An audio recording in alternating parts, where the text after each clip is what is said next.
Hi students, welcome to दरफा physics classes. Formula and structure of methane, यानी कि methane जो है, मीथेन एक तरह का हाइड्रोकार्बन होता है। तो मीथेन का फार्मूला क्या होते हैं, उसके स्ट्रक्चर क्या होते हैं, ये आपको बनाना है। सबसे फर्स्ट में आपको याद रखना है कि मीथ मीन्स क्या होता है, एक कार्बन। तो आपने लिख दिया C, N है यानी कि 4 हाइड्रोजन से जुड़े हुए होंगे, तो आपका फार्मूला हो गया CH4। अब आते हैं कि इसका स्ट्रक्चर हम कैसे बना सकते हैं। तो स्ट्रक्चर बनाने के लिए जो इन दोनों में से सबसे कम नंबर में कौन है, कार्बन। तो कार्बन बीच में आते हैं, सेंटर में 4 हाइड्रोजन है। तो इस तरह से 4 हाइड्रोजन को आप दिखा सकते हो। और अब इस नाम में देखो, नाम जो मीथेन लिखा गया उसके लास्ट में क्या लिखा हुआ है, ANE। ANE का मतलब होता है कि इसके बीच में प्रेजेंट है सिंगल बॉन्ड। क्या प्रेजेंट है, सिंगल बॉन्ड।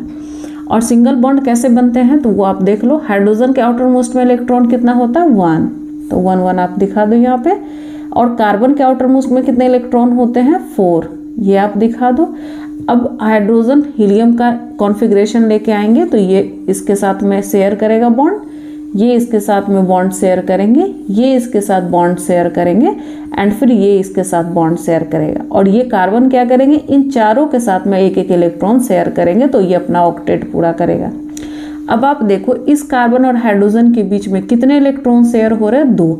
और अगर कहीं पे 2 इलेक्ट्रॉन शेयर होते हैं तो वो बनाता है सिंगल बॉन्ड।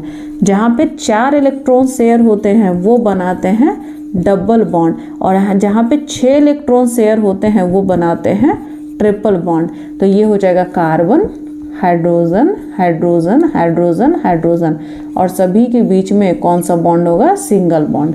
तो ये हमारा होता है स्ट्रक्चर ऑफ मीथेन।